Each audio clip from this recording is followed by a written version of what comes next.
ಶ್ರೀ ಗುರುಭ್ಯೋ ನಮಃ. ಹರಿ ಓಂ. ಶಿವಾಪರಾಧ ಕ್ಷಮಾಪಣ ಸ್ತೋತ್ರಂ. ಇದು ಆದಿಶಂಕರಾಚಾರ್ಯರ ಕೃತಿ.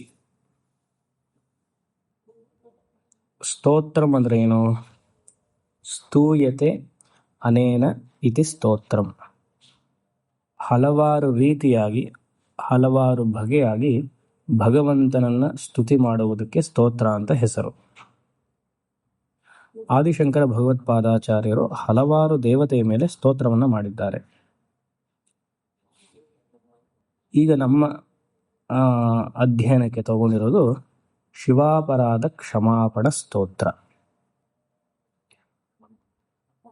ಈ ಸ್ತೋತ್ರದಲ್ಲಿ ಹೇಳಿರುವಂತಹ ವಿಚಾರ ಶಂಕರಾಚಾರ್ಯರು ಹಲವಾರು ಇತರೆ ಸ್ತೋತ್ರಗಳಲ್ಲಿ ಹೇಳಿದ್ದಾರೆ. ಭವಾನಿ ಅಷ್ಟಕದಲ್ಲಿ ಹೇಳಿದ್ದಾರೆ, ಇನ್ನು ಹಲವಾರು ಸ್ತೋತ್ರಗಳಲ್ಲಿ ಹೇಳಿದ್ದಾರೆ.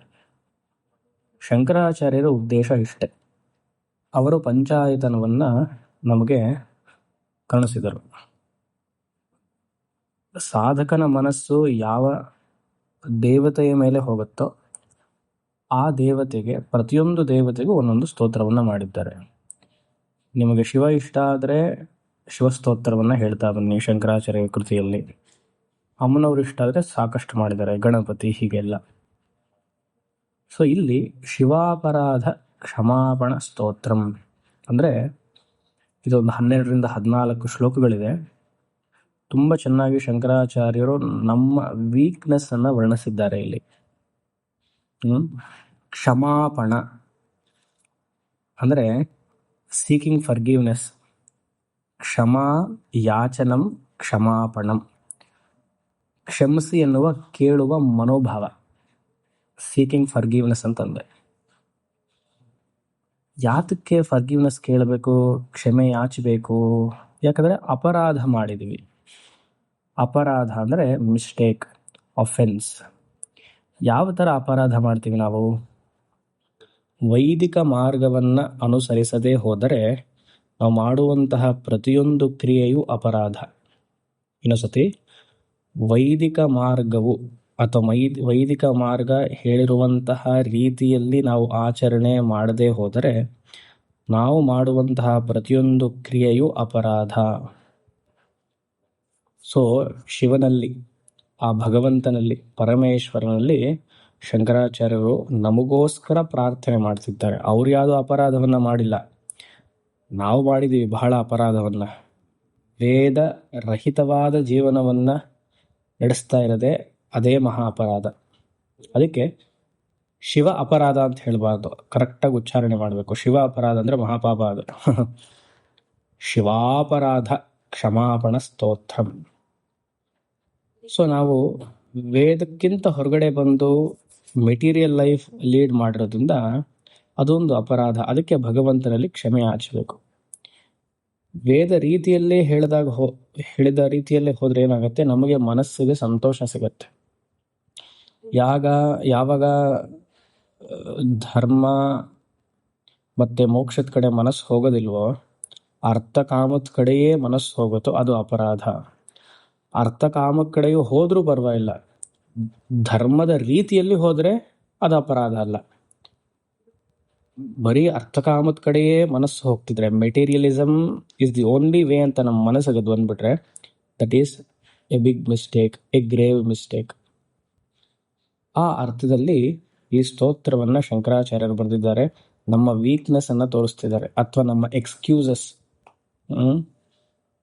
ಯಾವ ಥರ ಅಪರಾಧವನ್ನು ನಾವು ಮಾಡಿರ್ತೀವಿ? ಬ್ರಾಡಾಗಿ 2 ರೀತಿಯಲ್ಲಿ ನೋಡ್ಬೋದು. ವಿಹಿತ ಅಕರ್ಣಂ, ನಿಷಿದ್ಧ ಕರ್ಮಣಂ. ಮಾಡಬಾರ್ದನ್ನ ಮಾಡುವುದು ನಿಷಿದ್ಧ ಅಂತ ಹೇಳಾಯ್ತು. ನಿಷಿದ್ಧ ಕರ್ಮಣಂ, ಮಾಡಬಾರದನ್ನ ಮಾಡೋದು, ಅದೊಂದು ಅಪರಾಧ. ಇನ್ನೊಂದು ವಿಹಿತ ಅಕರ್ಮಣಂ, ವಿಹಿತವಾಗಿ ಮಾಡಬೇಕಾಗಿರೋದನ್ನ ಮಾಡದೇ ಇರುವಂಥದ್ದು. ಅದಕ್ಕೆ ವಿಹಿತ ಅಕರ್ಮಣಂ. ವಿಹಿತ ಕರ್ಮ ಅಂದ್ರೇನು? ಪ್ರಾತಃ ಕಾಲದಲ್ಲಿ ಸೂರ್ಯೋದಯಕ್ಕಿಂತ ಏಳೋದು, ಸ್ನಾನಾದಿಗಳನ್ನು ಮುಗಿಸ್ಕೊಂಡು ಸಂಧ್ಯಾ ವಂದನೆ, ಅನುಷ್ಠಾನ, ಜಪ, ಪೂಜೆಯನ್ನು ಮಾಡ್ತಕ್ಕಂಥದ್ದು. ಅವರವರ ಆಶ್ರಮದ ಪ್ರಕಾರವಾಗಿ ಆಶ್ರಮದ ನಿಯಮಗಳನ್ನ ಪಾಲನೆ ಮಾಡೋದು, ಅದು ವಿಹಿತ ಕರ್ಮ. ಅದೆಲ್ಲ ನಾವಿವಾಗ ಮಾಡ್ತಿಲ್ಲ, ಅದಕ್ಕೆ ಏನಾಯಿತು ವಿಹಿತ ಅಕರ್ಮ. ಇಂಗ್ಲೀಷಲ್ಲಿ ಇದಕ್ಕೆ ಒಮಿಷನ್ಸ್. ನಿಷಿದ್ಧ ಕರ್ಮ ಸುಳ್ಳು ಹೇಳುವಂಥದ್ದು, ಸಾತ್ವಿಕ ಆಹಾರವನ್ನು ಸ್ವೀಕರಿಸದೇ ಇರುವಂಥದ್ದು, ಸದಾ ರಾಜಸಿಕ ತಾಮಸಿಕ ಆಹಾರವನ್ನು ತಗೊಳ್ಳೋದು, ಇನ್ನು ಸ್ಪಷ್ಟವಾಗಿ ಹೇಳಬೇಕು ಅಂದರೆ ಈರುಳ್ಳಿ ಬೆಳ್ಳುಳ್ಳಿನ ತಿನ್ನೋದು, ಇದೆಲ್ಲ ನಿಷಿದ್ಧ ಕರ್ಮ. ಶಾಸ್ತ್ರದಲ್ಲಿ ಒಂದು ಕಡೆ ಹೇಳಿದೆ,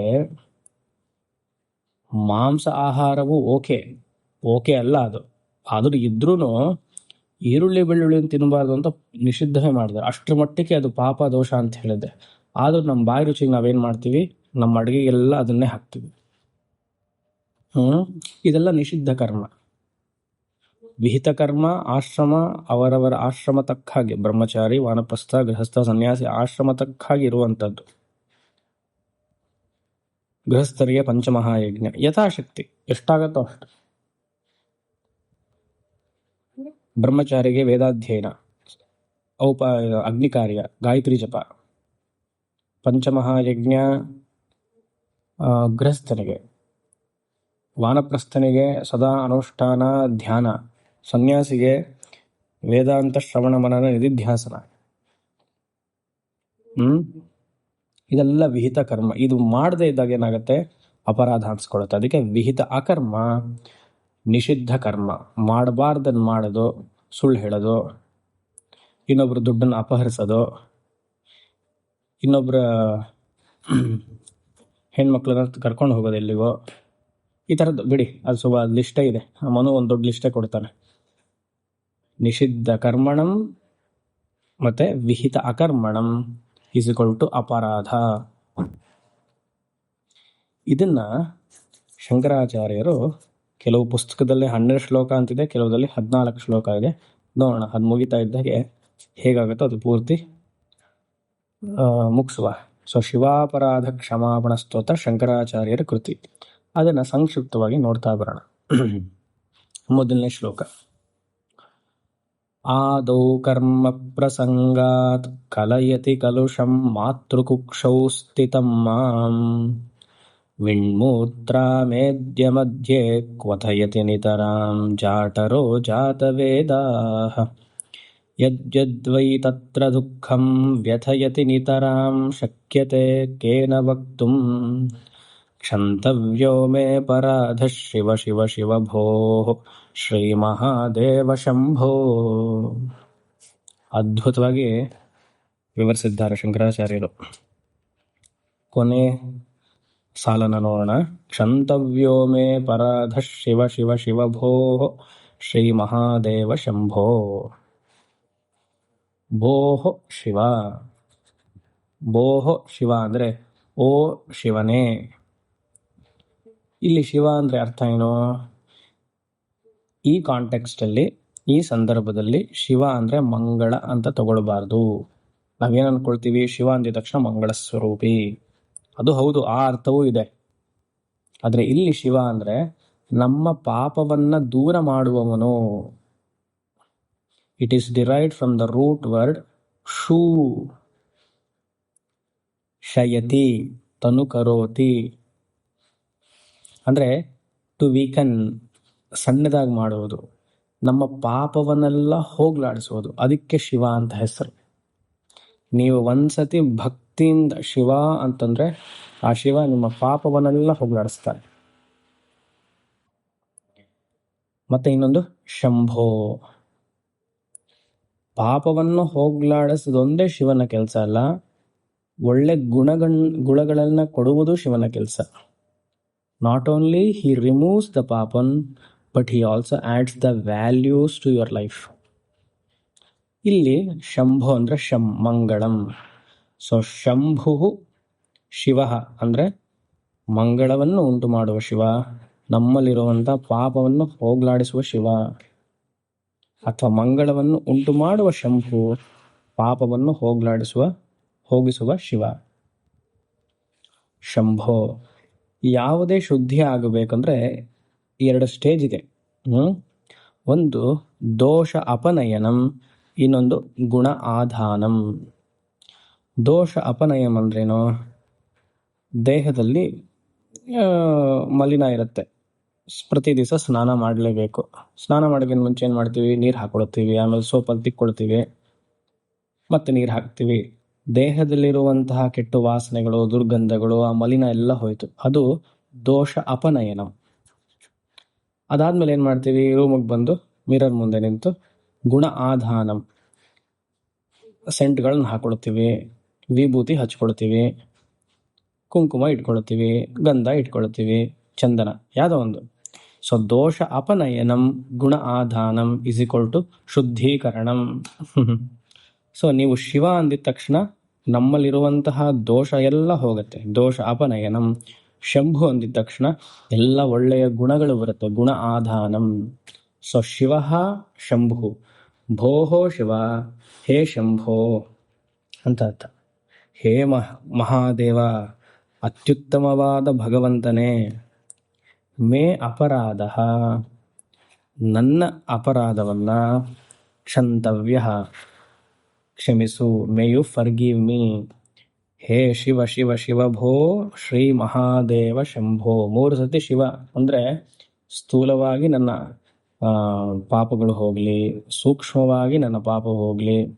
ಸೂಕ್ಷ್ಮ ಅಂದರೆ ಸ್ಥೂಲ ದೇಹದಲ್ಲಿರುವಂತಹ ಪಾಪಗಳು, ಸೂಕ್ಷ್ಮ ದೇಹದಲ್ಲಿರುವಂತಹ ಪಾಪಗಳು, ಕಾರಣ ದೇಹದಲ್ಲಿರುವಂತಹ ಪಾಪಗಳು. ಇಲ್ಲಿ ದೇಹ ಅಂದರೆ ಶರೀರ ಅಂತ ತಗೊಳ್ಬೇಕು. ಸೂಕ್ಷ್ಮ ಶರೀರ, ಸ್ಥೂಲ ಶರೀರ, ಸೂಕ್ಷ್ಮ ಶರೀರ, ಕಾರಣ ಶರೀರದಲ್ಲಿರುವಂತಹ ಪಾಪಗಳನ್ನ ಶಿವ ಶಿವ ಶಿವ ಅಂದ ತಕ್ಷಣ ಅದನ್ನೆಲ್ಲ ಹೋಗಿಸ್ತಾನೆ. ಆಮೇಲೆ ಹೇ ಶಂಭು ಅಂದಿದ ತಕ್ಷಣ ಎಲ್ಲ ಒಳ್ಳೆ ಗುಣಗಳು ಬರುತ್ತೆ. ಅಂತಹ ಶಿವ ನನ್ನ ಅಪರಾಧವನ್ನ ಕ್ಷಮಿಸಲಿ. ಇದು 4ನೇ ಲೈನ್. ಇನ್ನು 3ನೇ ಲೈನಲ್ಲಿ ಏನು ಹೇಳಿದ್ದಾರೆ? ಅದೆಲ್ಲ ನಮ್ಮ ಎಕ್ಸ್ಕ್ಯೂಸಸ್. ಏನು ಎಕ್ಸ್ಕ್ಯೂಸಸ್?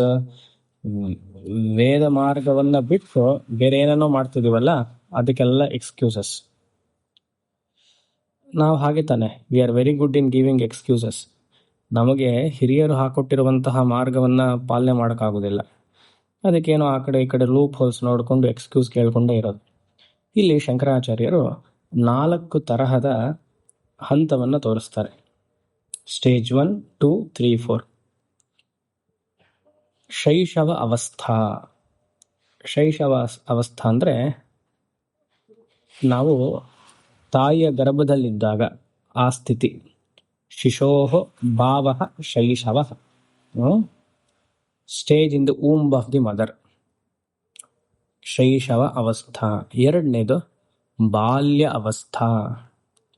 3ನೇದು ಯೌವನ ಅವಸ್ಥಾ ಇಲ್ಲ ಯುವ ಅವಸ್ಥಾ. 4ನೇದು ವಾರ್ಧಕ್ಯ ಅವಸ್ಥಾ, ವೃದ್ಧಾಪ್ಯ, ಓಲ್ಡ್ ಏಜ್. ಈ 4 ಅವಸ್ಥೆಯಲ್ಲಿಯೂ ನಾವು ಭಗವಂತನಿಗೆ ಮೋಸ ಮಾಡ್ತಾನೆ ಇದ್ದೀವಿ. ನಾವು ನಮಗೆ ಹೇಳಿರುವಂತಹ ಕಾರ್ಯವನ್ನು ಮಾಡ್ತಾನೆ ಇಲ್ಲ, ಎಕ್ಸ್ಕ್ಯೂಸಸ್ನ ಕೊಡ್ತಾನೆ ಇದ್ದೀವಿ. ಈ ಹಂತದಲ್ಲಿದ್ದಾಗ ನನಗೆ ಈ ಕೆಲಸ ಮಾಡೋಕ್ಕಾಗಲಿಲ್ಲ, ಪರಮೇಶ್ವರ ಕ್ಷಮಿಸು, ಹಾಗೆ ನೋಡಿ. ಭಗವಂತನಿಗೆ ಹೇಳೋದು, ಭಗವಂತ ಕಷ್ಟ ಇದೆಯಪ್ಪ, please try to understand, help me out, ಅದಕ್ಕೆ ಕ್ಷಮಾಪಣೆ ಕೇಳ್ತಾ ಇದ್ದೀನಿ ಹಾಗೆ ಅಂತ. ಈ ಮೊದಲನೇ ಶ್ಲೋಕ ಶೈಶವ ಅವಸ್ಥವನ್ನು ಹೇಳುತ್ತೆ. ಏನದು ನೋಡುವ. ಯಾಕಂದ್ರೆ ಗರ್ಭದಲ್ಲಿದ್ದಾಗ ಅದು ಜೀವ, ಆ ಪಿಂಡ ಕರ್ಮವನ್ನ ಮಾಡೋಕ್ಕಾಗತ್ತಾ? ಪಂಚಯಜ್ಞ ಮಹಾಯಜ್ಞವನ್ನ ಮಾಡೋಕ್ಕಾಗತ್ತಾ? ಉಪಾಸನ ಯೋಗವನ್ನ ಮಾಡೋಕ್ಕಾಗತ್ತಾ? ಆಗೋದಿಲ್ಲ. ಯಾಕೆ? ಅಲ್ಲಿ ಹೇಳ್ತಾರೆ ನೋಡಿ, ಮಾತೃಕುಕ್ಷೌ ಆದೌ ಸ್ಥಿತಂ ಮಾಂ. ಮಾತೃಕುಕ್ಷೌ ಆದೌ ಸ್ಥಿತಂ ಮಾಂ. ಸ್ಥಿತಂ ಅಂದ್ರೆ ಅಲ್ಲಿರುವಂಥದ್ದು. ಆದೌ, in the first stage, in the ಶೈಶವ ಅವಸ್ಥೆಯಲ್ಲಿ ಅಲ್ಲಿ ನಾ ವಾಸ ಮಾಡ್ತಿದ್ದೇನೆ. ಎಲ್ಲಿ? ಮಾತೃಕುಕ್ಷೋ. ಕುಕ್ಷೋ ಅಂದರೆ ಗರ್ಭ. ತಾಯಿಯ ಗರ್ಭದಲ್ಲಿ ಮೊಟ್ಟ ಮೊದಲನೇದಾಗಿ ನಾನು ಅಲ್ಲಿ ವಾಸ ಮಾಡುತ್ತಿದ್ದೇನೆ. ಯಾಕಲ್ಲಿ ಹೋಗಿದ್ದೆ ನೀನು? ಯಾಕೆ ಗರ್ಭದಲ್ಲಿದ್ದೆ ಅಂತ ಕೇಳಿದ್ರೆ, ಕರ್ಮ ಪ್ರಸಂಗಾಚ. ನನ್ನ ಕರ್ಮ, ನನ್ನ ಹಣೆ ಬರಹ ಇಸ್ಕೊಂಡು ಪ್ರಾರಬ್ಧ ಕರ್ಮ. ಪ್ರಾರಬ್ಧ ಕರ್ಮದಿಂದ ತಾಯಿಯ ಗರ್ಭದಲ್ಲಿರುವಂಥ ಆಯಿತು ನನಗೆ. ಸರಿ, ಅಲ್ಲಿ ಎಲ್ಲಿದೆಯಾ ಗರ್ಭದಲ್ಲಿ? ವೆಣ್ಮೂತ್ರಾಂ ಅಮೇಧ್ಯ ಮಧ್ಯೆ. In the midst of impurities. ಮಧ್ಯೆ, ಆ ಮಧ್ಯದಲ್ಲಿ ಅಮೇಧ್ಯ ಅಂದರೆ ಮಲ, ಇಂಪ್ಯೂರಿಟಿ. ಯಾವ ಮಲ? ವಿಣ್ಮೂತ್ರ. ಮೂತ್ರ ಅಂದರೆ ಗೊತ್ತು, ಯೂರಿನ್. ವಿಣ್ಮೂತ್ರ ಅಂದರೆ ಬಾಡಿಲಿ ವೇಸ್ಟ್ ಎಲ್ಲ ಹೋಗುತ್ತಲ್ಲ, ಅಲ್ಲಿರುವಂತಹ ಜಾಗದಲ್ಲಿ, ಆ ಗರ್ಭಕೋಶದ ಕೆಳಗೆ, ಅಲ್ಲಿ ನನ್ನ ವಾಸಸ್ಥಾನ ಆಗಿದೆ, ಆ ಶೈಶವ ಅವಸ್ಥೆಯಲ್ಲಿ. ದಯವಿಟ್ಟು ನನ್ನನ್ನು ಕಾಪಾಡು. ಇದಕ್ಕೆ ವೆರಿ ಗುಡ್ ಎಕ್ಸಾಂಪಲ್ ಏನು ಅಂದರೆ, ಆ ಜಾಗವನ್ನು ನೀವು ಯೋಚನೆ ಮಾಡಿ. ತಾಯಿಯ ಗರ್ಭಸ್ಥಾನ ಅಲ್ಲಿ ಕೆಳಗಡೆ, ಅಲ್ಲಿ ಕರೆಕ್ಟಾಗಿ ಕೂತ್ಕೊಳ್ಳೋಕ್ಕಾಗಲ್ಲ, ನಿಲ್ಲಕ್ಕಾಗಲ್ಲ, ತಲೆ ಬೇರೆ ಉಲ್ಟಾ ಇರುತ್ತೆ. ಇದಕ್ಕೆ ಒಳ್ಳೆ ಎಕ್ಸಾಂಪಲ್ ಟ್ರೈನ್. ಇದು ಯಾರಿಗಾರು ಟ್ರೈನ್ ಟಿಕೆಟು ಸೀಟ್ ನಂಬರ್ 1 ಅಥವಾ ಸೀಟ್ ನಂಬರ್ 70, 71, 72 ಸಿಕ್ಕಿದ್ರೆ ಅವ್ರಿಗೆ ಇದು ಚೆನ್ನಾಗಿ ಅರ್ಥವಾಗಿರುತ್ತೆ. ಯಾಕಂದರೆ ಬಾತ್ರೂಮ್ ಪಕ್ಕದಲ್ಲೇ ಇರುತ್ತೆ. ಅಲ್ಲಿ ಯಾರು ಕರೆಕ್ಟಾಗಿ ನೀರು ಹಾಕಲ್ಲ, ಗುಬ್ನಾಥ ಬರ್ತಿರುತ್ತೆ. ಅಲ್ಲಿ ರಾತ್ರಿ ಟ್ರೈನಲ್ಲಿ ಹೋಗೋರು ಮಲ್ಕೊಳ್ಳೋ ಸ್ಥಿತಿ ವಿಚಿತ್ರ. ಇದು ಸುಮಾರು ಜನ ಅನುಭವಿಸಿರ್ತೀವಿ, ಅಲ್ವಾ? ಆ ಟ್ರೈನ್ ಕಂಪಾರ್ಟ್ಮೆಂಟನ್ನ ತಾಯಿಯ ಗರ್ಭ ಅಂತ ನೀವು ಭಾವನೆ ಮಾಡಬೇಕು. ಅಲ್ಲಿ ಎಷ್ಟು ಕಷ್ಟ. ವಿಣ್ಮೂತ್ರ ಮೇದ್ಯ ಮಧ್ಯೆ ಮಾತೃಗುಕ್ಷೌ ಸ್ಥಿತಮ್ಮಾಂ ಆದವು. ಬಹಳ ಕಷ್ಟ. ಅಷ್ಟೇ ಅಲ್ಲ, ಜಾಟರಃ ಜಾತವೇದ ನಿತರಾಂ ಕ್ವಥಯತಿ. ಜಾಟರಃ ಅಂದರೆ ಹೊಟ್ಟೆ. ಜಠರೇ ಭಾವ ಜಾಟರಃ ಅಂದರೆ ಅಲ್ಲಿ ವೈಶ್ವಾನರ ಅಗ್ನಿ, ಡೈಜೆಸ್ಟಿವ್ ಫೈರ್, ಬಹಳ ವೈಶ್ವಾನರ ಅಗ್ನಿ ಹತ್ರ ಇದ್ದೀನಿ, ಅದು ನನ್ನನ್ನು ಸುಡ್ತಾ ಇದೆ. ಜಾತವೇದ ಅಂದರೆ ಅಗ್ನಿ.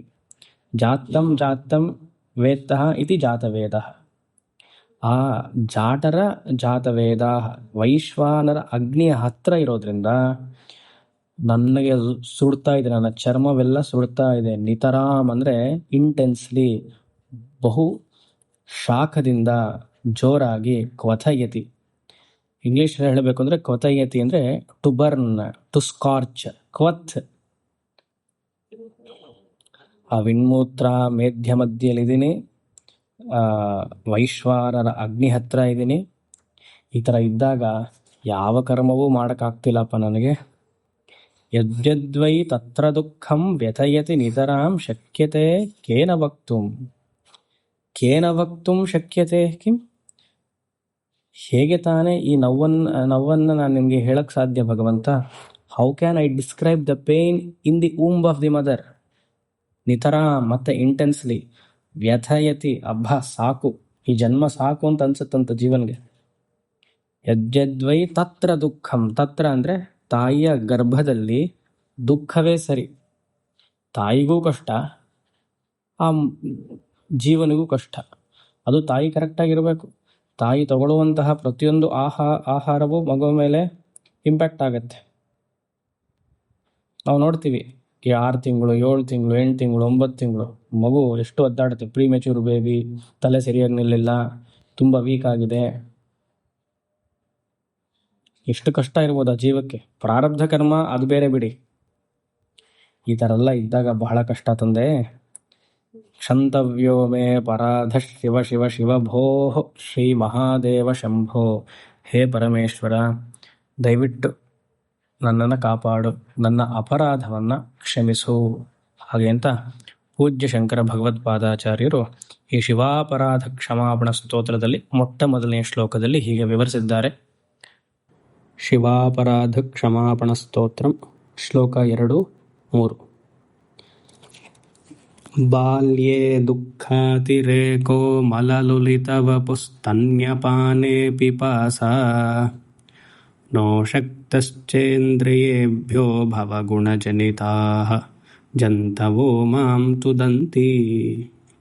ನಾನಾರೋಗಾದಿದುಃಖಾದ್ರುದನಪರವಶಃ ಶಂಕರಂ ನ ಸ್ಮರಾಮಿ.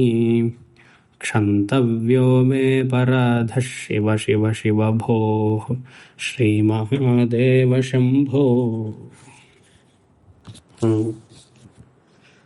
ಶೈಶವ ಅವಸ್ಥಾ ನೋಡಿದ್ವಿ, ಮೊದಲನೇ ಅವಸ್ಥೆ ಆಯಿತು. ಎರಡನೇದು ಬಾಲ್ಯ ಅವಸ್ಥಾ. ತಾಯಿಯ ಗರ್ಭದಿಂದ ಹೊರಗೆ ಬಂದ ಮೇಲೆ ನಮ್ಮ ಕಷ್ಟಗಳು. ತಾಯಿಯ ಗರ್ಭದಲ್ಲಿದ್ದಾಗ ಒಂಥರ ಕಷ್ಟಗಳು, ಏನೋ ಆಚೆ ಬಂದಮೇಲೆ ಸರಿ ಹೋಗುತ್ತೆ ಅಂದ್ಕೊಂಡ್ರೆ ಇನ್ನೂ ಜಾಸ್ತಿ ಆಗುತ್ತೆ ನಮ್ಮ ತೊಂದರೆಗಳು. ಇಂಗ್ಲೀಷಲ್ಲಿ ಹೇಳ್ತಾರಲ್ಲ, from frying pan I fell into a fire pit ಅಂತ. ಹಾಗಾಯಿತು. ಬಾಲ್ಯೇ ದುಃಖ ಅತಿರೇಕ.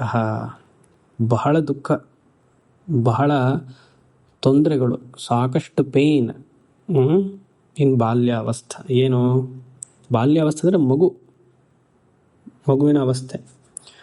ಮಲಲುಲಿತ ವಪುಹು ಅದೊಂದು. ಇನ್ನೊಂದು ಸ್ತನ್ಯಪಾನೇ ಪಿಪಾಸ. ಮಕ್ಕಳಾಗಿದ್ದಾಗ ನಾವು ಎರಡೇ ಮಾಡೋದು, ಒಂದು ತಿನ್ನೋದು, ಇನ್ನೊಂದು ಹೋಗೋದು. ಅಷ್ಟೆ. ಹೋಗೋದು ಅಂದರೆ ಗೊತ್ತು ಅಂದ್ಕೊಳ್ತೀನಿ, ತಿನ್ನೋದು ಮತ್ತು ಹೋಗೋದು ಅಂದರೆ ಅಷ್ಟೆ. ಅದು ನೀವು ಅರ್ಥ ಮಾಡ್ಕೊಳ್ಬೇಕು. ವಪುಹು ಅಂದರೆ ಶರೀರ, ಲುಲಿತ ಅಂದರೆ ದೇಹ ಪೂರ್ತಿ ಎಲ್ಲ ಏನು ಮಲ.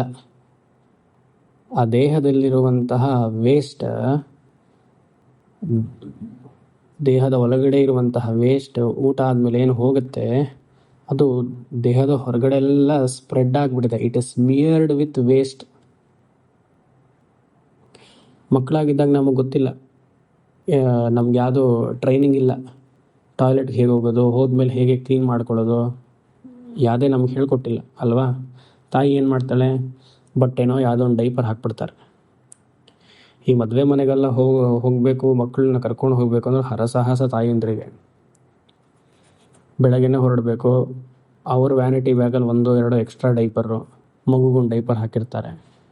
ಬೆಳಗ್ಗೆ 8:00ವರೆಗೂ ಹಾಕಿದ ಡೈಪರ್ ರಾತ್ರಿ 8:00ವರೆಗೆ ತೆಗೆಯೋದು. ಅಲ್ಲಿವರೆಗೆ ಏನಾಗಿರುತ್ತೆ, ಎಲ್ಲ ಆಗಿರುತ್ತೆ, ಮಾಡ್ಕೊಂಡಿರ್ತೀವಿ. ಮಲಲುಲಿತ ವಪುಹು. ಯೋಚನೆ ಮಾಡಿ, ಗಬ್ಬುನಾಥ. ಹಶ್ವಾಗತ್ತೆ, ಯಾಕಂದ್ರೆ ಹೋದಾದ್ಮೇಲೆ ಮತ್ತೆ ಹಶ್ವಾಗಲ್ಲ. ಮಕ್ಕಳಾದಮೇಲೆ ನಾನು ಕಿಚನ್ಗೆ ಹೋಗಬೇಕು, ಹಶ್ವಾಗ್ತಿದೆ, ಈ ಪದಾರ್ಥವನ್ನು ಕೊಡಿ ಅಂತ ಕೇಳೋಕ್ಕಾಗಲ್ಲ, ಮಾತು ಬೆಳೆದಿರಲ್ಲ. ಏನು ಮಾಡ್ತೀನಿ, ಹಶ್ವಾಗಿದ ತಕ್ಷಣ ಅಳ್ತೀನಿ. ನಂಗೆ ಸಿಗುವಂಥ ಆಹಾರ ಯಾವುದೋ ತಾಯಿಯ ಹಾಲು ಮಾತ್ರ. ಸ್ತನ್ಯಪಾನೇ ಪಿಪಾಸ. ಸ್ತನ್ಯಪಾನ ತಾಯಿಯ ಹಾಲು. ಪಿಪಾಸ ಅಂದರೆ ಹಶು ನೀಗಿಸೋದಕ್ಕೋಸ್ಕರ ತಾಯಿಯ ಹಾಲನ್ನು ಕುಡಿಬೇಕು ಅನ್ನುವ ಇಚ್ಛೆ ಇದೆ. Urge to drink. ಹಶ್ವಾಗಿದ್ದಾಗ ನನಗೆ ಈ ಆಹಾರವೇ ಬೇಕು, ಇದೇ ಊಟ ಬೇಕು ಅಂತ ಕೇಳ್ತೀವ. ಹಶ್ವಾಗಿದ ತಕ್ಷಣ ನನಗೆ ಗೊತ್ತಿರೋದೇನೋ ಕಿರ್ಚ್ಕೊಳ್ಳೋದು, ಇಲ್ಲ ಅಳೋದು. ಯಾಕೆ, ಇಂದ್ರಿಯಗಳಿನ ಪ್ರಬಲವಾಗಿ ಬೆಳೆದಿಲ್ಲ. ಇಂದ್ರಿಯಾಸ್ are sense organs are not developed properly. ಅದು ಹೇಳ್ತಾರೆ, ನೋ ಶಕ್ತಶ್ಚೇತ್ ಇಂದ್ರಿಯ, sense organs are not strong. ಬಲವಾಗಿಲ್ಲ. ಏನು ಮಾಡ್ತೀನಿ, ಮ್ಯಾಕ್ಸಿಮಮ್ ಐ ವಿಲ್ ಸ್ಕ್ರೀಮ್, ಕಿರ್ಚ್ಕೊಳ್ತೀನಿ. ಮಗು ಆಗಿದ್ದಾಗ ನಾನು ಹಶ್ವಾದರೆ ಕಿರ್ಚೋದೊಂದು ತಾನೆ, ಅದು ರೂಮಲ್ಲಿ ಮಾತ್ರ ಕೇಳಿಸುತ್ತೆ. ಯಾಕಂದರೆ ಅಮ್ಮ ತಾಯಿ ಹೊರಗಡೆ ಟಿವಿನೋ ಸೀರಿಯಲ್ಲೋ ಇಲ್ಲ ಯೂಟ್ಯೂಬಲ್ಲಿ ಯಾವುದೊಂದು ವೀಡಿಯೋ ನೋಡ್ತಿರ್ತಾಳೆ, ಅವಳಿಗೆಲ್ಲ ಗೊತ್ತಾಗುತ್ತೆ ಕಿರ್ಚೋದು. ಆದರೆ ಈಗ ವಯಸ್ಸಾದ್ಮೇಲೆ ಕಿರ್ಚ್ಕೊಂಡಾಗ ಅಕ್ಕಪಕ್ಕದವ್ರಿಗೆಲ್ಲ ಕೇಳಿಸೋದು ಬಂದ್ಬಿಡ್ತಾರೆ. ಇವಾಗ ಭವಗುಣ ಜನಿತಾ ಜಂತವಃ. ಎಷ್ಟು ಪ್ರೊಟೆಕ್ಷನ್ ಅವಾಗ. ಹಾಸಿಗೆ ಮೇಲೆ ಪೂರ್ತಿ ನೆಟ್ ಹಾಕೋದು, ಯಾವುದೋ ಸೊಳ್ಳೆ ಬರಬಾರ್ದು ಅಂತ. ಅದು ಸೊಳ್ಳೆ ಬಂದು ಕಚ್ಚಿಬಿಡುತ್ತೆ, ಮೈಯೆಲ್ಲ ಕೆಂಪು ಮಾಡುತ್ತೆ, ದದ್ದಾಗುತ್ತೆ, ಗುಳ್ಳೆಗಳು ಬರುತ್ತೆ. ಯಾಕೆ, ಮಲಲುಲಿತ ವಪುಹು. ನಾ ತಿಂದಿದ್ದು ವೇಸ್ಟ್ ಅಲ್ಲೇ ಡೈಪರ್ ಕೆಳಗಡೆ ಇದೆಯಲ್ಲ, ಯಾವುದೋ ಒಂದು ಹುಳುಗಳು ಬರುತ್ತೆ, ಜಾಂಡೀಸ್ ಆಗುತ್ತೆ. ಸ್ಕಿನ್ನೆಲ್ಲ ಇನ್ನೂ ತುಂಬ ಸಾಫ್ಟ್ ಆಗಿರುತ್ತೆ. ಯಾವುದೋ ಒಂದು ಸೊಳ್ಳೆ ಒಂದು ಕಚ್ಚಿದ್ರೆ ಆಯ್ತೆಲ್ಲ ಇನ್ಫೆಕ್ಷನ್. ಎಷ್ಟು ಕಷ್ಟ. ತಾಯಿ ಅದಕ್ಕೊಂದು ಲೋಷನ್ ಹಚ್ಚಬೇಕು. ಜಾನ್ಸನ್ ಬೇಬಿ ಲೋಷನ್ ಹಚ್ಚಿದ್ರೇ ಸರಿ ಹೋಗೋದು ಅಂತ ಕೆಲವು ಡಾಕ್ಟ್ರ್ ಹೇಳಿದ್ದಾರೆ. ಮಾಮ್ ತುದಂತಿ, ಇದೆಲ್ಲ ನನಗೆ ಬಹಳ ವಿಧ ರೀತಿಯಲ್ಲಿ ಅಫೆಕ್ಟ್ ಮಾಡಿದೆ. ಮಾಮ್ ತುದಂತಿ means it has afflicted me like anything. Immunity ಬೇರೆ ಜಾಸ್ತಿ ಇರಲ್ಲ. ಯಾವುದೇ ರೋಗ ಬಂದರೆ, ಊರಲ್ಲಿ ಯಾವುದೇ ಡಿಸೀಸ್ ರೋಗ ಬಂದರೆ ಫಸ್ಟ್ ಅಫೆಕ್ಟ್ ಆಗೋದು ನನಗೆ. ಮಗು ಆಗಿದ್ದಾಗ. ಅದಕ್ಕೆ ಹೇಳ್ತಾರೆ ಪೋಲಿಯೋ ಹಾಕ್ಸ್ಕೊಳ್ಳಿ, ವ್ಯಾಕ್ಸಿನೇಷನ್ ಮಾಡಿಸಿದ್ರೆ ಫಸ್ಟು ಮಗುಗೆ ಮಾಡಿಸ್ಬಿಡಿ ಅಂತಾರೆ. ಅದು ನಾರ್ಮಲ್ ಡಾಕ್ಟರ್ಸ್ ನೋಡಿದ್ರೆ ಆಗಲ್ಲ. ಯಾವ ಡಾಕ್ಟರ್ಸ್ ನೋಡಬೇಕು? ಅದಕ್ಕೆ ಸ್ಪೆಷಲೈಸ್ಡ್ ಡಾಕ್ಟರ್ಸ್, ಪೀಡಿಯಾಟ್ರಿಷಿಯನ್ಸ್ ಅಂತ ಕರೀತಾರೆ ಅದಕ್ಕೆ. ನಾನಾ ರೋಗಾದಿ ದುಃಖ ರುದನ ಪರವಶಃ. ಅದಕ್ಕೆ ಇಮ್ಯುನಿಟಿನ ಜಾಸ್ತಿ ಇನ್ಕ್ರೀಸ್ ಮಾಡೋಕ್ಕೆ ಇಂಜೆಕ್ಷನ್ನು, ಆ ಇಂಜೆಕ್ಷನ್ ಹಾಕ್ಕೊಳ್ಬೇಕಾದ್ರೆ ಮತ್ತೊಂದು ಪೇನು. ಅದಕ್ಕೆ ರುದನ ಪರವಶಃ, ಜೋರಾಗಿ ಅಳೋದು. ಹಲವಾರು ಕಾಯಿಲೆಗಳು ಬರುತ್ತೆ ಅದಕ್ಕೆ ಅಳು. ಯಾಕಂದ್ರೆ ಅಳೋದೊಂದೇ ಮಗು ಆಗಿದ್ದಾಗ ಗೊತ್ತು. ಯೋಚನೆ ಮಾಡಿ ಎಷ್ಟು ಕಷ್ಟ. ನಾನಾ ರೋಗಾದಿ ದುಃಖ ರುದನ ಪರವಶ. ಏನಪ್ಪ ನೆಟ್ ರಿಸಲ್ಟ್ ಏನು? ಇದು ಸಾರಾಂಶ ಏನು ಆದಿಶಂಕರಾಚಾರ್ಯರು ಹೇಳಕ್ಕೆ ಬರ್ತಿದ್ದಾರೆ? ಇಷ್ಟೆಲ್ಲ ಇದ್ದಾಗ, ತಾಯಿಯ ಗರ್ಭದಲ್ಲಿದ್ದಾಗ ಭಗವಂತ ನಿನ್ನನ್ನು ನಾಮಸ್ಮರಣೆ ಮಾಡಲಿಲ್ಲ, ನಿನ್ನನ್ನು ಧ್ಯಾನ ಮಾಡಲಿಲ್ಲ. ಆಚೆ ಬಂದಾದರೂ ಸರಿ ಹೋಗುತ್ತೆ ಅಂದ್ಕೊಂಡ್ರೆ ವಿಧ ವಿಧವಾದಂಥ ತೊಂದರೆಗಳು.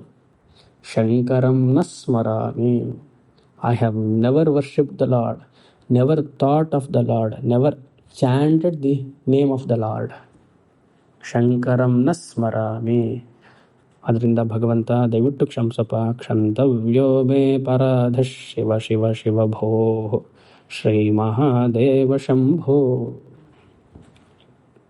ಯೋಚನೆ ಮಾಡಬೇಕು. ಈ ಶ್ಲೋಕಲ್ಲ ಅದ್ಭುತವಾಗಿ ಶಂಕರಾಚಾರ್ಯರು ತಿಳಿಸಿದ್ದಾರೆ ನಮಗೆ. ಮುಂದಿನದು, ಮೂರನೇದು. ಪ್ರೌಢೋಹಂ ಯೌವನಸ್ಥೋ ವಿಷಯ ವಿಷಧರೈಃ ಪಂಚಭಿರ್ಮರ್ಮಸಂಧೌ ದಷ್ಟೋ ನಷ್ಟೋ ವಿವೇಕಃ ಸುತಧನ ಯುವತಿ ಸ್ವಾದು ಸೌಖ್ಯೇ ನಿಷಣ್ಣಃ.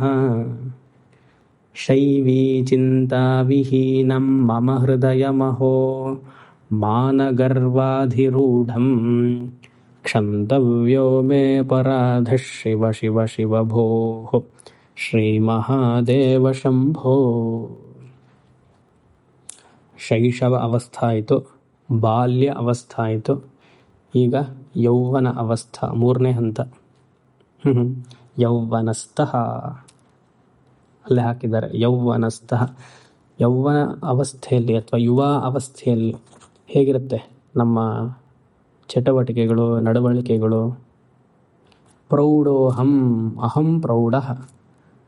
ಇದರಿಂದನೇ ಇಂಗ್ಲೀಷಲ್ಲಿ ಪ್ರೌಡ್ ಅಂತ ಬಂದಿರೋದು. ಪ್ರೌಢ means I am proud. I am proud ಅಂದ್ರೇನು? I am arrogant. When he or she says I am proud, they are arrogant. ಯೌವನದಲ್ಲಿ ಹಾಗೆ ತಾನೆ ನಮ್ಮ ಮನಸ್ಸು. ಯಾರ್ದಾದ್ರು ಹಿರಿಯರ ಮಾತ್ರ ಕೇಳ್ತೀವ, ಅಪ್ಪ ಅಮ್ಮಂದ್ರ ಮಾತು ಕೇಳ್ತೀವ, ಸಗಟಾಗಿ ತಳ್ಳಿ ಹಾಕ್ತೀವಿ. ಏನು ಗೊತ್ತಪ್ಪ ನಿನಗೆ, ಅಮ್ಮ ನಿನಗೇನು ಗೊತ್ತಿಲ್ಲ. ಅದು ಹಳೆಯ ಕಾಲದಲ್ಲಿ ಇದ್ದೀರಾ ನೀವೆಲ್ಲ. ಶಾಸ್ತ್ರವನ್ನು ಮರ್ಯಾದೆ ಮಾಡಲ್ಲ, ಹಿರಿಯರನ್ನು ಮರ್ಯಾದೆ ಕೊಡಲ್ಲ. ಯಾರು ನೀವು ನನಗೆ ಪಾಠ ಹೇಳಬೇಡಿ, ನನಗೆ ಗೊತ್ತು ಏನು ಮಾಡಬೇಕು ಅಂತ. ಈ ಥರ ನಮ್ಮ ಆಲೋಚನೆಗಳು. ತಗ್ಗಿ ಬಗ್ಗೆ ನಡೆಯೋಲ್ಲ. We are not humble. ಮತ್ತು ಕ್ರಿಟಿಸೈಸ್ ಮಾಡೋದು, ನಾ ಮಾಡಿದ್ದೆ ಸರಿ ಅನ್ನೋದು, ದುರಹಂಕಾರ. ಪ್ರೌಢೋಹಂ. ಒಂದೊಂದು ಅವಸ್ಥೆಗೆ ಹೋಗ್ತಿದ್ದಾಗ ಭಗವಂತನ ನಾವು ಮರಿತಾ ಇದ್ದೀವಿ. ಇವತ್ತಲ್ಲ ನಾಳೆ, ಇವತ್ತಲ್ಲ ಮಾಡ್ತೀವಿ ಅಂತ ಹಿರಿಯರಿಗೇನೋ ಆಶಯ, ಬಟ್ ಆಗ್ತಾ ಇಲ್ಲ. ಯೌವನಸ್ಥಃ ಪ್ರೌಢೋಹಂ. ಆ ಪ್ರೌಢ ಅವಸ್ಥೆಯಲ್ಲಿ ಟೈಮೆಲ್ಲ ಹೋಯಿತು. ಯಾವುದರಲ್ಲಿ? ವಿಷಯ ವಿಷಧರೈಃ ಪಂಚಭಿರ್ಮರ್ಮಸಂಧೌ ದಷ್ಟಃ. ಒಂದೇ ವಾಕ್ಯ ಅದು. ಪಂಚ ಇಂದ್ರಿಯಗಳ ಅನುಭವದಲ್ಲಿ ಸಿಕ್ಕಾಕೊಂಡ್ಬಿಟ್ಟಿದ್ದೀವಿ. ಪಂಚಭಿರ್ಮರ್ಮಸಂಧೌ. ಮರ್ಮಸಂಧೌ ಅಂದರೆ ಇಂಗ್ಲೀಷಲ್ಲಿ ಅದಕ್ಕೆ ವಲ್ನಬಲ್. ಪಂಚ ಜ್ಞಾನೇಂದ್ರಿಯಗಳು ನನ್ನ ಕಾಲವನ್ನು ಹಾಳು ಮಾಡ್ತಿದೆ. It is capable of exhausting my time like anything. Temptation ಮೇಲೆ ಟೆಂಪ್ಟೇಷನ್. ಕಣ್ಣು ಒಂದು ನೋಡು ಅನ್ನತ್ತೆ, ಕಿವಿ ಇನ್ನೊಂದು ಕೇಳು ಅನ್ನತ್ತೆ, ಬಾಯಿ ಮತ್ತೊಂದು, ಮೂಗು ಯಾವುದೋ ಒಂದು ವಾಸನೆ, ಚರ್ಮ ಮುಟ್ಟಬೇಕು ಅನ್ನುವ ಸ್ಪರ್ಶ ಆನಂದ ಬಯಸತ್ತೆ. ಏನಾಗಿದೆ? ಈ ವಿಷಯ ಸುಖದಿಂದ, ಪಂಚ ಜ್ಞಾನೇಂದ್ರಿಯದಿಂದ ಈ ವಿಷಯ ಸುಖವನ್ನು ಅನುಭವಿಸಿ ಕಾಲಕ್ಷೇಪವನ್ನು ಮಾಡ್ತಿದ್ದೀನಿ. ಆ ವಿಷಯ ಸುಖವನ್ನು ಅನುಭವಿಸಿ ನನ್ನ ಇಂದ್ರಿಯಗಳೆಲ್ಲ ಕುಸ್ತು ಹೋಗಿದೆ. ವಿಷಯ ವಿಷಧರೈಹಿ. ವಿಷಧರೈಹಿ ಅಂದರೆ ಹಾವು. ಹಾವೇನು ಮಾಡುತ್ತೆ? ಯಾಕೆ ಇಂದ್ರಿಯ ಸುಖವನ್ನು ಹಾವಿಗೆ ಹೋಲಿಸಿದ್ದಾರೆ ಅಂದರೆ, ಹಾವು ಒಂದ್ಸತಿ ಕಚ್ಚಿದ್ರೆ ಏನಾಗುತ್ತೆ? ಕೈಯಲ್ಲೋ ಕಾಲಲ್ಲೋ ಎಲ್ಲೋ ಹೊಟ್ಟೆಲ್ಲೋ ಕಚ್ಚಿದ್ರೆ ಆ ಭಾಗ ಫಸ್ಟು ಬ್ಲಡ್ ಕ್ಲಾತ್ ಆಗೋಗುತ್ತೆ, ರಕ್ತಸ್ರಾವ, ಇದು ಬ್ಲಡ್ ಫ್ಲೋ ಆಗಲ್ಲ. ಆಮೇಲೆ ಆ ಆರ್ಗನ್ ಡೆಡ್. ಆಮೇಲೆ ಫೈನಲಿ ಮನುಷ್ಯನೇ ಡೆಡ್. ವಿಷಧರ, ಇಂದ್ರಿಯ ಸುಖದಿಂದ ಆಗುವಂಥದ್ದು ವಿಷಧರ. Finally you lose the sense organ. ಎಲ್ಲ ಇಂದ್ರಿಯಗಳು ಧಾರ್ಮಿಕ ರೀತಿಯಲ್ಲಿ ತಗೊಂಡು ಹೋಗಬೇಕು. ಅದರಲ್ಲೂ ವಿಶೇಷವಾಗಿ ಕಣ್ಣು ಬಹಳ ಬಹಳ ಪವರ್ಫುಲ್. ಎಲ್ಲ ಇಂದ್ರಿಯಗಳು ಪವರ್ಫುಲ್ಲೇ, ಆದರೆ ಕಣ್ಣು ತುಂಬ ಪವರ್ಫುಲ್.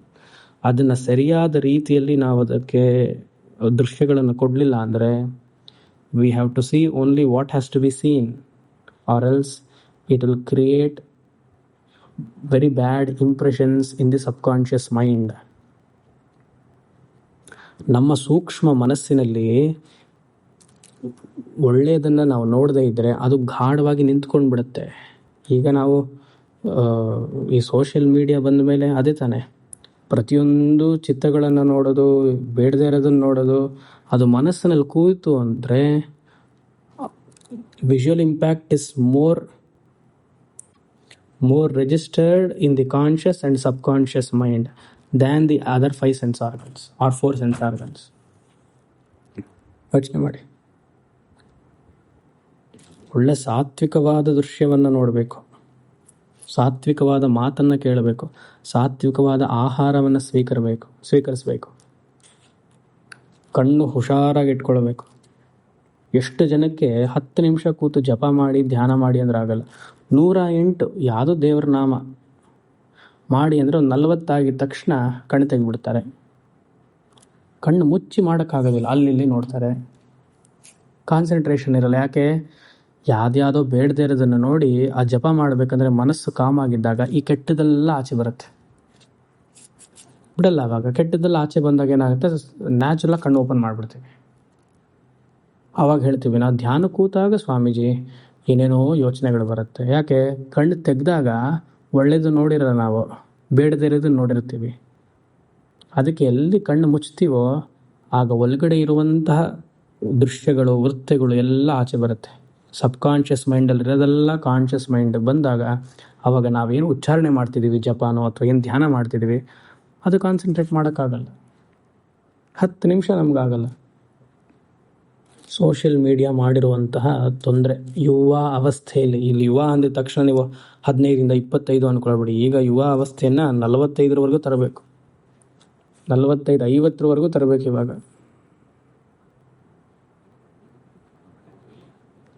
ದಿನಕ್ಕೆ 4-5 ಅವರ್ಸ್ ಮೊಬೈಲ್ ಯೂಸ್ ಮಾಡಿ ಯಾವುದನ್ನೋ ನೋಡ್ತಾ ಇದ್ರೆ ಅದೆಲ್ಲ ಇಂಪ್ಯಾಕ್ಟ್. 4-5 ಅವರ್ಸ್ ಅಲ್ಲಿ ಎಷ್ಟು ವೃತ್ತಿಗಳು ಹೋಯಿತು ಮನಸ್ಸಿನಲ್ಲಿ. ಯೋಚನೆ ಮಾಡಿ. ಆ ವೃತ್ತಿಯೆಲ್ಲ ಹೊರಗಡೆ ಕೂತಿರುತ್ತೆ.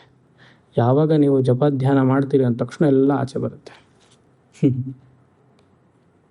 ಸೊ ವಿಷಯ ವಿಷಧರೈಹಿ, ಹಾವು ಇದ್ದ ಹಾಗೆ. ಇಂದ್ರಿಯಗಳನ್ನ ಹುಷಾರಾಗಿ ನೋಡ್ಕೊಳ್ಳಿಲ್ಲ ಅಂದರೆ ಅದನ್ನು ನಮ್ಮ ಸಾಯಿಸುತ್ತೆ. ಪಂಚಭಿರ್ ಮರ್ಮ ಸಂಧೌ, ದಷ್ಟವಾಗಿದೆ. The sense organs are so powerful. It is helping us, it is tackling us. ಉಲ್ಟಾ ಇರಬೇಕು. ನಾನು ನನ್ನ ಮನಸ್ಸು ಇಂದ್ರಿಯಗಳನ್ನು ಹತೋಟಿಯಲ್ಲಿ ಇಟ್ಕೊಳ್ಬೇಕು. ಇವಾಗ ಇಂದ್ರಿಯಗಳು ಮನಸ್ಸು, ನಾನು ಅವರ ಹತೋಟಿಯಲ್ಲಿದ್ದೀನಿ. ಇದರಿಂದ ಏನಾಯಿತು? ನಷ್ಟೋ ವಿವೇಕ, ಡಿಸ್ಕ್ರಿಮಿನೇಟರಿ ಪವರ್ ಹೋಯಿತು. ವಿವೇಕ ಶಕ್ತಿ ಅಫೆಕ್ಟ್ ಆಯಿತು. ಯಾವುದು ಸರಿ ಯಾವುದು ತಪ್ಪು ಅನ್ನುವ ಡಿಸಿಷನ್ ತೊಗೊಳಕ್ಕಾಗಲ್ಲ ಲೈಫಲ್ಲಿ. ಧರ್ಮದಿಂದ ಇರೋಕ್ಕೆ ಸಾಧ್ಯ ಇಲ್ಲ. ವಿಷಯ ಸುಖದ ಕಡೆ ಮನಸ್ಸು ಹೋಯಿತು ಅಂದರೆ ಧರ್ಮ ಆಚರಣೆ ಮಾಡೋಕ್ಕೆ ಸಾಧ್ಯ ಇಲ್ಲ. ಸದಾ ಎಂಜಾಯ್ಮೆಂಟ್ ಮಾಡಬೇಕು, ಸದಾ ವಿಷಯ ಸುಖದಲ್ಲಿರಬೇಕು, ಕಂಫರ್ಟಬಲ್ ಲೈಫ್ ಲೀಡ್ ಮಾಡಬೇಕು. ಅರ್ಥಕಾಮದ ಕಡೆಯೇ ಮನಸ್ಸು ಹೋಗುತ್ತೆ. ಸ್ವಾದು ಸೌಖ್ಯೈ ನಿಷಣ್ಣ means I have decided that my life should be based only on artha and kama. ಸ್ವಾದು ಅಂದರೆ ಅನುಭವಿಸೋದು, ಸುಖವನ್ನು ಅನುಭವಿಸುವುದು. ಸೌಖ್ಯ ಅಂದರೆ ಕಂಫರ್ಟಬಲ್ ಆಗಿರೋದು. ಅರ್ಥಕಾಮ ಅದೇ ತಾನೆ. ಅರ್ಥಕಾಮ ಪ್ರಧಾನ ಲೈಫ್. ವೀಕೆಂಡ್ ಆಗಿದ ತಕ್ಷಣ ವೀಕೆಂಡ್ ಬಂದಿದ ತಕ್ಷಣ ಹೊರಡೋದು, ಔಟ್. ವೀಕೆಂಡ್ ಆಗಿದ ತಕ್ಷಣ ಮನೇಲಿರಬೇಕು. ಮನೆಯಲ್ಲಿದ್ದು ಫ್ಯಾಮಿಲಿ ಎಲ್ಲ ಒಟ್ಟಿಗೆ ಸೇರಿ ಮಾಸ್ ಪ್ರೇಯರ್ ಮಾಡಬೇಕು. ಮಾಸ್ ಪ್ರೇಯರ್ ಅಂದರೆ ಎಲ್ಲ ಒಟ್ಟಿಗೆ ಕೂತು ಜಪವೋ ಧ್ಯಾನವೋ ಪಾರಾಯಣನೋ ಸಾಮೂಹಿಕವಾಗಿ ಲೋಕಕ್ಷೇಮಾರ್ಥವಾಗಿ ಮನೇಲಿರೋರೆಲ್ಲ ಮಾಡ್ಬೋದು. ಇಲ್ಲ ಎಲ್ಲೋ ಹೋಗೋದು, ಯಾವುದೋ ಔಟಿಂಗ್. ಇದಲ್ಲದೆ ಮನೇಲಿರೋರ್ನೆಲ್ಲ ಸ್ಯಾಟಿಸ್ಫೈ ಮಾಡಬೇಕು. ಸುತ ಧನ ಯುವತಿ. ಯಾಕಂದರೆ ಅರ್ಥಕಾಮ ಬಂದಿದ ತಕ್ಷಣ ನಮ್ಮ ಫ್ಯಾಮಿಲಿ ಮೆಂಬರ್ಸನ್ನು ಸಂತೋಷ ಪಡಿಸ್ಬೇಕು ಅರ್ಥಕಾಮ ರೀತಿಯಲ್ಲಿ ಅಂತ ನಮ್ಮ ಮನಸ್ಸು ಬರುತ್ತೆ. ಸುತ ಅಂದರೆ ಮಗ, ಮಗಳು ಅಂತಲೂ ಹಾಕೊಳ್ಳಿ. ಧನ ಅಂದರೆ ದುಡ್ಡು. ಯುವತಿ ಅಂದರೆ ಇಲ್ಲಿ ವೈಫ್ ಅಂತ ಹಾಕೊಳ್ಳಿ, / ಗರ್ಲ್ ಫ್ರೆಂಡ್ ಅಂತಲೂ ಹಾಕೊಳ್ಳಿ. ಗಂಡನಿಗೆ ಹೆಂಡತಿ, ಹೆಂಡತಿಗೆ ಗಂಡ. ಹೆಂಡತಿ ಕೇಳ್ತಾಳೆ, ಏನ್ರಿ ಸ್ವಾಮಿ 20-25 ವರ್ಷ ಆಯಿತು ನಿಮ್ಮನ್ನ ಮದುವೆ ಮಾಡಿಕೊಂಡು, 3 ಹೊತ್ತು ಅಡುಗೆ ಮನೇಲೇ ಇದ್ದೀನಿ, ನೀವು ಮಾಡಿ ಹಾಕಿದ್ದೆ ನನ್ನ ಜೀವನ, ಒಂದು ದಿವಸನೂ ಅಲ್ಲಿ ಕರ್ಕೊಂಡು ಹೋಗಲಿಲ್ಲ, ಅದು ಕೊಡಿಸ್ಲಿಲ್ಲ. ಸೊ ಡಿಸ್ಕ್ರಿಮಿನೇಟರಿ ಪವರ್ ಹೊರಟೋಗಿದೆ. ಅರ್ಥಕಾಮದಿಂದ ನನ್ನ ಜೀವನ. ಅವಳು ಹಾಗೆ ಕೇಳ್ತಾಳೆ. ಮಗ ಆಗಿದ ತಕ್ಷಣ ಝೂ ಕರ್ಕೊಂಡು ಹೋಗು ಅಂತಾನೆ. ಮನೆಯೇ ಒಂದು ಕಿಷ್ಕಿಂದ ಆಗಿದೆ. ಕಿಷ್ಕಿಂದ ಅಂದ್ರೇನು? ಕೋತಿಗಳಿರುವ ಜಾಗ, A place of monkeys. Zoo ಅದೇ ತಾನೆ, ಮನೇಲೇ ಅದು ಆಗಿದೆ, ಒಬ್ಬೊಬ್ಬರು ಒಂದೊಂದು ಪ್ರಾಣಿಗಳು. ಅದಕ್ಕೆ ಬೇರೆ ಮಗನಿಗೆ ಕರ್ಕೊಂಡು ಹೋಗಬೇಕು, ಬೋರ್ ಆಗುತ್ತೆ ಅಂತ.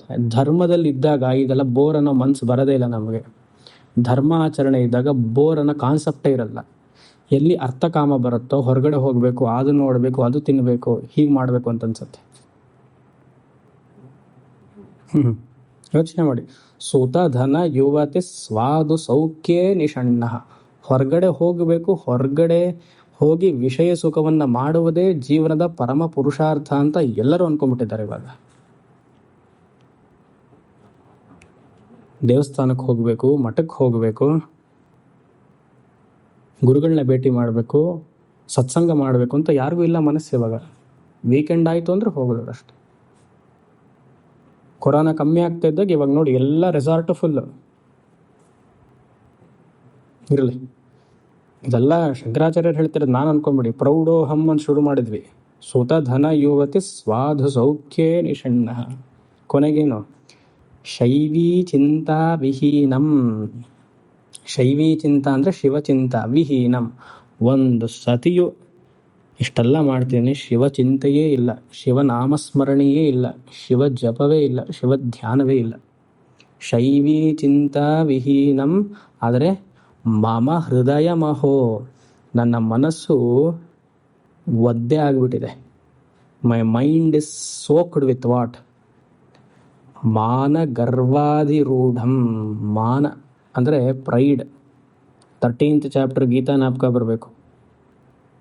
ಮಾನಿತ್ವಂ ದಂಭಿತ್ವಂ. ಅಲ್ಲಿ ಶಂಕರಾಚಾರ್ಯರು ಬರೀತಾರೆ, ಸರ್ವಧರ್ಮ ಪ್ರಕಟೀಕರಣಂ, ಆತ್ಮಶ್ಲಾಘನಂ, ಹಾಗೆಂತಲ್ಲ. Self pride. ಮಾನ ಅಂದರೆ ನನ್ನ ಒಳಗಡೆನೆ ಸೆಲ್ಫ್ ಪ್ರೈಡ್, ನಾನು ಯಾರಿಗೇನು ಕಮ್ಮಿ ಅಂತ. ಗರ್ವ ಅದು ಎಕ್ಸ್ಪ್ರೆಸ್ ಮಾಡೋದು, ನೀವೇನಿಲ್ಲರಿ, ನಾವೇ ದೊಡ್ಡವರು, ನೀವು ನಮಗಿಂತ ಕಮ್ಮಿ ತಿಳಿದಿದ್ದೀರಿ ಅನ್ನುವ ಭಾವ. ಮಾನ ಗರ್ವಾಧಿರೂಢಂ. ಹೇ ಶಿವ, ಶೈಶವ ಅವಸ್ಥೆಯಲ್ಲಾಗಲಿಲ್ಲ, ಬಾಲ್ಯ ಅವಸ್ಥೆಯಲ್ಲಾಗಲಿಲ್ಲ, ಯೌವನ ಅವಸ್ಥೆಯಲ್ಲಿ ಹಾಳಾಗೋಗಿದ್ದೀನಿ. ಆದ್ದರಿಂದ ಕ್ಷಂತವ್ಯೋ ಮೇ ಪರಾಧ ಶಿವ ಶಿವ ಶಿವ ಭೋ ಶ್ರೀ ಮಹಾದೇವ ಶಂಭೋ. ಶಿವಾಪರಾಧ ಕ್ಷಮಾಪಣ ಸ್ತೋತ್ರಂ. ಶ್ಲೋಕ 4. ವಾರ್ಧಕ್ಯೇ ಚೇಂದ್ರಿಯಾಣಾಂ ವಿಗತಗತಿಮತಿಶ್ಚಾದಿ ದೈವಾದಿತಾಪೈಃ ಪಾಪೈರೋಗೈರ್ವಿಯೋಗೈಸ್ತ್ವನವಸಿತವಪುಃ ಪ್ರೌಢಿಹೀನಂ ಚ ದೀನಂ. ಮಿಥ್ಯಾಮೋಹಾಭಿಲಾಷೈರ್ಭ್ರಮತಿ ಮಮ ಮನೋ ದೂರ್ಜಟೈರ್ಧ್ಯಾನಶೂನ್ಯಂ.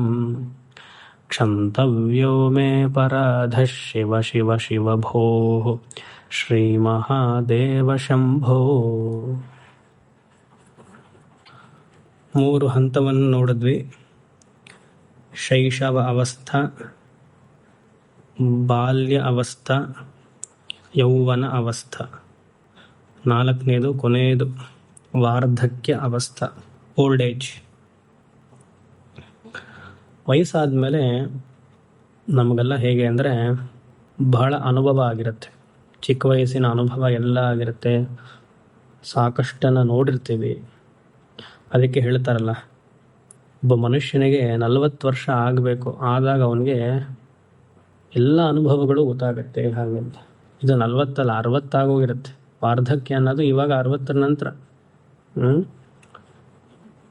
ಸೊ ಚಿಕ್ಕ ವಯಸ್ಸಲ್ಲಿ, ಯೌವನದಲ್ಲಿ, ಪ್ರೌಢಾವಸ್ಥೆಯಲ್ಲಿ ಇರಬೇಕಾದ್ರೆ ಮಾಡಿದ್ದಂತಹ ತಪ್ಪನ್ನೆಲ್ಲ ವಾರ್ಧಕ್ಯದಲ್ಲಿ ಮಾಡುವುದಿಲ್ಲ.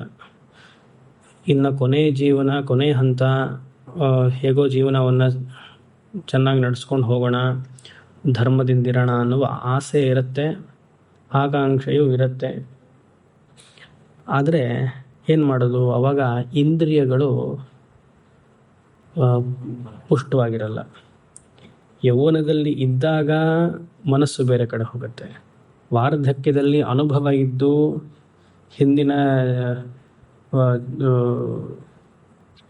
ಹಿಂದಿನ ಅಂದರೆ ಯೌವನದಲ್ಲಿ ಮಾಡಿದ್ದಂತಹ ಕರ್ಮಗಳೆಲ್ಲ, ಅದರ ತಪ್ಪು ನಮಗೆ ಗೊತ್ತಾಗಿ ಮುಂದಿನ ಜೀವನವಾದರೂ ಸರಿ ಮಾಡಿಕೊಳ್ಬೇಕು ಅಂತ ವಾರ್ಧಕ್ಯದಲ್ಲಿ ಯೋಚನೆ ಮಾಡೋಕ್ಕೆ ಹೋದರೆ ಸೆನ್ಸ್ ಆರ್ಗನ್ಸ್ ಎಲ್ಲ ನಮಗೆ ಗಟ್ಟಿ ಇರಲ್ಲ, ಶಕ್ತಿ ಇರಲ್ಲ, ಅದೆಲ್ಲ ಬಲಹೀನವಾಗಿಬಿಡುತ್ತೆ.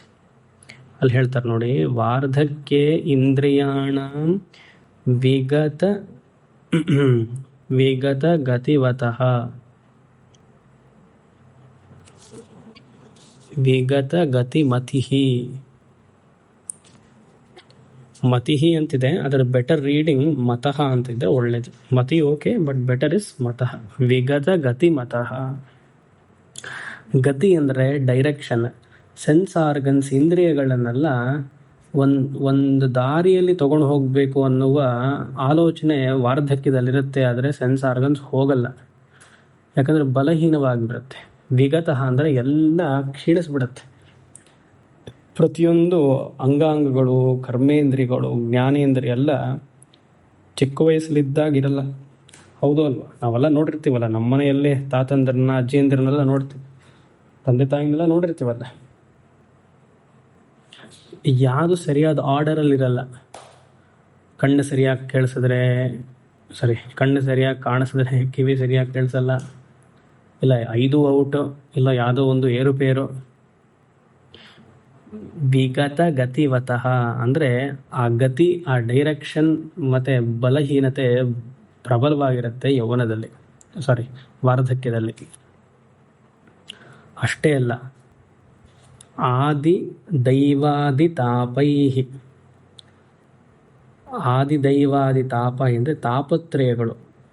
ಆದಿದೈವಿಕ, ಆದಿ ಅಂತ ಹಾಕಿದರೆ ಎಕ್ಸೆಟ್ರಾ, ಆದಿದೈವಿಕ, ಆದಿಭೌತಿಕ, ಆಧ್ಯಾತ್ಮಿಕ, ಅದು ಹೆಚ್ಚಾಗಿರುತ್ತೆ ವಾರ್ಧಕ್ಯದಲ್ಲಿ.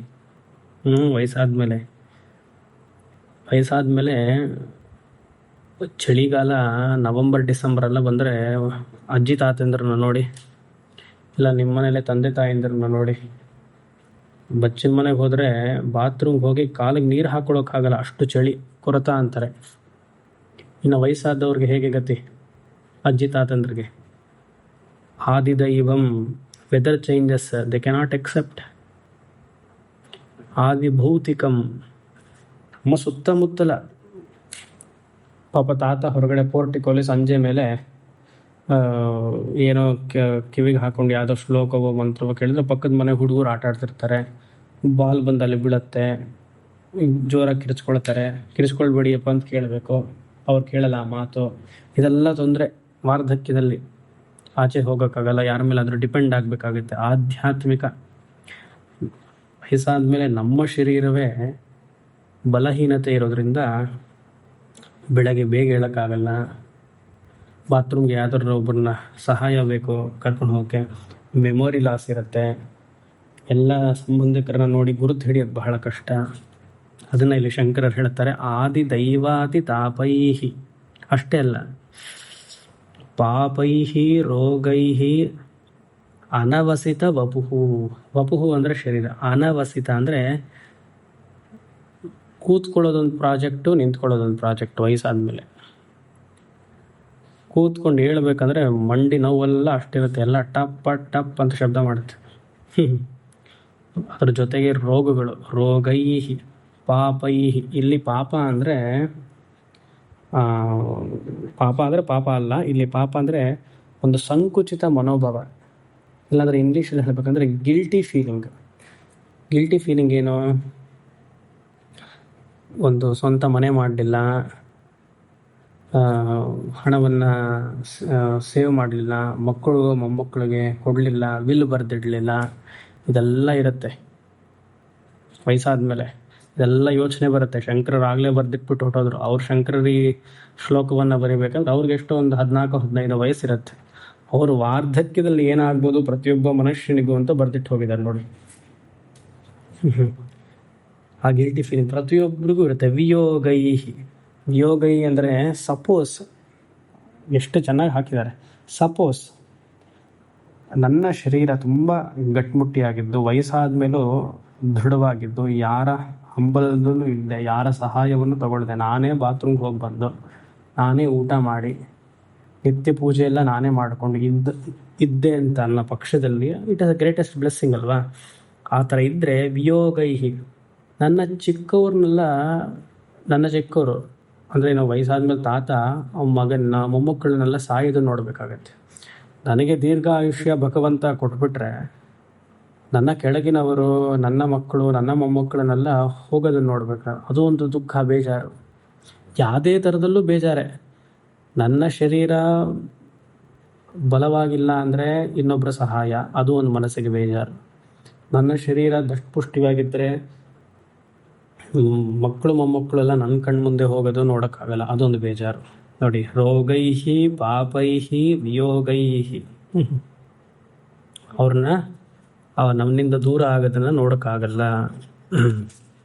ಹಿಂದಿನ ಶ್ಲೋಕದಲ್ಲೆಲ್ಲ ಶಂಕರಂನ ಸ್ಮರಾಮಿ ಅಂತ ಹಾಕಿದ್ರು, ಶೈವಿ ಚಿಂತಾ ವಿಹೀನಂ ಅಂತ ಇತ್ತು. ಇಲ್ಲಿ ದೂರ್ಜಟೇರ್ ಧ್ಯಾನ ಶೂನ್ಯಂ. ದೂರ್ಜಟೆ ಅಂದರೆ ಶಿವ ಅಂತಾನೆ. ಯಾವ ಶಿವ?